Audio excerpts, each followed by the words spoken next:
Assalamualaikum warahmatullahi wabarakatuh. Perkenalkan, nama saya Salsa Novita Naimatu Janah, NIM 2024 10 10 10 63 dari kelas Data Mining C. Kali ini saya akan mempresentasikan tugas dari kelas Data Mining C. Oke, yang pertama untuk kode 1, buatlah array 2 dimensi menggunakan NumPy. Jadi kita sudah disediakan matriksnya seperti ini, tinggal kita operasikan kodenya. Jadi, untuk membuat array 2 dimensi, pertama kita import dulu library-nya, yaitu numpy as np, kemudian membuat variabel arr sama dengan np.array.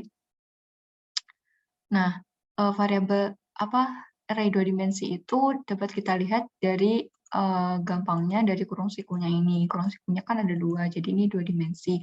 Nah, setelah itu kita masukkanlah satu persatu.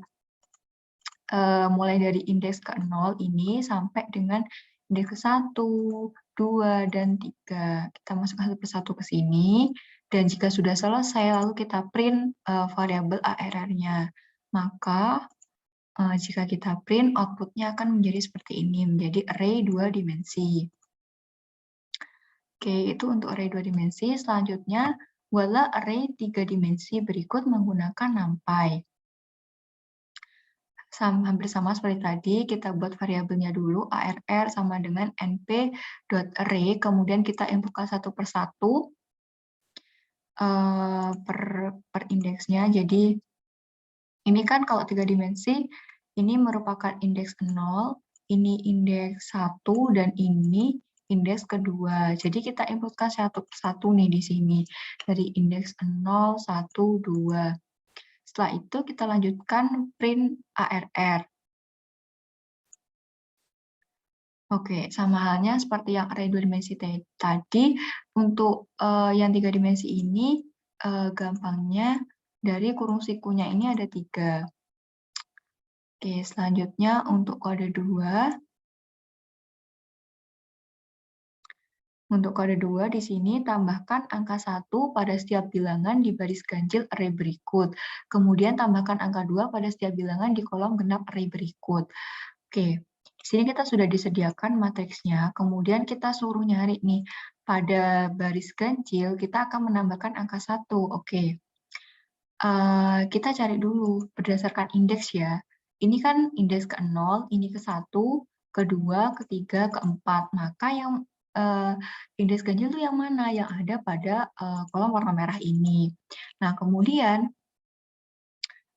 ditambah dengan 1 untuk yang di baris ganjil. Jadi ini tambahkan dengan 1, 8 ditambah 1 jadi 9. Kemudian 1 ditambah 1 jadi 2. Begitu juga seterusnya pada baris ganjil. Oke, kalau udah ditambahkan 1, selanjutnya di soal, kemudian tambahkan angka 2 pada setiap di kolom genap array. Jadi kolom genap itu yang mana? Kita cari. Ini kan 0, 1, 2, 3. Jadi yang genap ada di baris ini. Ini kolom genap dan juga ini kolom genap. Nah, di setiap kolom genap ditambahkan 2, maka 1 ditambah 2 jadi 3, kemudian 10 ditambah 2 jadi 12, 2 ditambah 2 jadi 4, begitu juga seterusnya. Oke, setelah kita tahu konsepnya berdasarkan matriks ini, kita coba implementasikan di sini. Yang pertama, kita untuk memudahkan kita print dulu nih array-nya seperti yang tadi membuat array 2 dimensi. Kemudian untuk mengetahui di mana baris ganjilnya kita lakukan slicing. Jadi array dari indeks 1 sampai dengan indeks terakhir step 2 atau loncat 2 sama dengan array dengan indeks 1 sampai dengan yang terakhir, step 2 ditambah 1. Jadi, yang ada pada array indeks ini akan diubah menjadi array ini ditambah 1. Oke. Nah, array pada indeks 1 tuh yang mana? Array indeks 1 tuh yang ini. Kemudian sampai dengan indeks yang terakhir. Indeks yang terakhir kan yang ini nih. Kemudian step-nya ada 2, 1, 2. Jadi kita udah tahu nih baris ganjil tuh yang mana aja. Nah, setelah kita tahu baris ganjil yang mana aja, kita tambahkan 1 di sini. Kemudian kita print array-nya. Nah, ini kan yang ditambahkan baris ganjil. Kita lihat, kita coba cek 8 jadi 9, sudah sesuai ya. Kemudian 2 jadi 3. Oke, selanjutnya untuk yang di kolom genap. Sama halnya dengan yang tadi, kita lakukan slicing juga.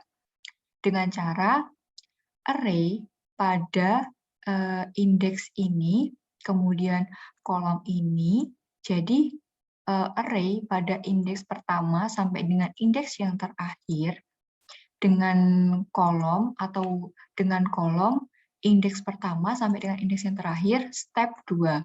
Jadi, array dari yang baris pertama sampai dengan baris terakhir, ini termasuk ya, dari baris pertama sampai dengan yang terakhir. Kemudian, lebih dalam lagi, array dari indeks pertama sampai indeks terakhir, step 2. Jadi, dari indeks pertama sampai dengan indeks terakhir, step 2, 1, 2 di sini ternyata. Nah, kita udah tahu nih, kolom 2-nya tuh ada di sini. Maka setelah kita tahu, kita tinggal sama dengan ARR dari indeks pertama sampai indeks terakhir, kemudian indeks pertama, indeks terakhir, step 2 ditambahkan dengan 2. Nah, kita coba cek hasilnya. Di sini 1 menjadi 3. Terus kemudian 9 menjadi 11. Coba kita cek yang di sini 8 menjadi 10. Ternyata sudah sesuai. Untuk soal 2E, soal 2E kita diminta untuk membalik sumbu Z array 3 dimensi. Nah, caranya gimana? Caranya kita print dulu ya array-nya supaya lebih mudah. Print dulu array-nya, kemudian cara membaliknya gimana? Nah, ini cara gampangnya ya. Y sama dengan kita buat array baru lagi dengan variabelnya Y, kemudian isinya itu indeks 2, 1, 0. Kemudian ini kan kita ketahui ya, di sini tuh ini indeks ke-0, ini indeks ke-1, ini indeks kedua. Nah, membalikkan sumbu Z itu artinya indeks kedua ini pindah ke indeks ke-1, sedangkan indeks ke-0, sedangkan indeks ke-0 pindah ke indeks kedua. Jadinya, kita buatlah array baru lagi yang menggambarkan indeks-indeks dari array 3 dimensi ini. Kemudian kita print ARR dengan indeks 2, 1, 0. Seperti itu. Nah, penulisan lengkapnya seperti ini. Print ARR dari array yang awal, kemudian kita buat array baru lagi, print ARR indeks array 2, 1, 0. Jadi sesuai dengan urutan yang dibalik berdasarkan sumbu Z. Maka jika kita run seperti ini. 293. Ini yang tadinya ada di indeks ke-2 pindah ke indeks ke-0. Yang tadinya ada di indeks ke-0 pindah ke indeks kedua. Artinya sudah sesuai. Selanjutnya, ubahlah array pada soal E menjadi array 2 dimensi berukuran 6 x 6. Caranya kita menggunakan reshape untuk mengubah array dari 3 dimensi menjadi 2 dimensi. Dengan cara kita buat variabel new array sama dengan array.reshape 6 x 6. Nah, 6 x 6 ini merupakan ukuran yang akan kita ubah. Jadi, dari 3 dimensi diubah menjadi keukuran 6 x 6 2 dimensi. Jadinya seperti ini. Ketika kita print, seperti ini. Menjadi ukuran 6 x 6 2 dimensi. Oke, untuk soal yang terakhir, ubahlah matriks kiri menjadi matriks kanan. Nah, di sini kita lihat, oh ternyata matriks ini letaknya di matriks kanan ada di sebelah sini, dan di yang sini berubah ke sini. Di sini kan kita lihat, oh ternyata ada pengelompokan nih dari matriks 2 dimensi ini. Jadilah kita pecah matriks 2 dimensi ini menjadi 4 bagian sesuai yang diinginkan di sebelah matriks sebelah kanan ini. Nah, kemudian setelah kita pecah, kita gabungkan kembali matriks-matriks yang dipecah, tadi urutannya sesuai dengan matriksnya sebelah kanan menggunakan concave. Caranya gimana? Ada di sini. Jadi kita dari matriks yang 2 dimensi ini, kita pecah menjadi 4, yaitu ada array 1. Array 1 itu yang ini, 5, 10 ini. Kemudian array 2 itu 10, 7 ini. Kemudian array 3 yang ini, dan array 4 seperti ini. Saya memecahnya masih menggunakan cara manual. Oke, untuk selanjutnya kita buat new array 1 dengan menggabungkan, kita coba nih di sini urutan yang pertama ternyata ada di array 4 dan array berapa? Array 4 dan array 3.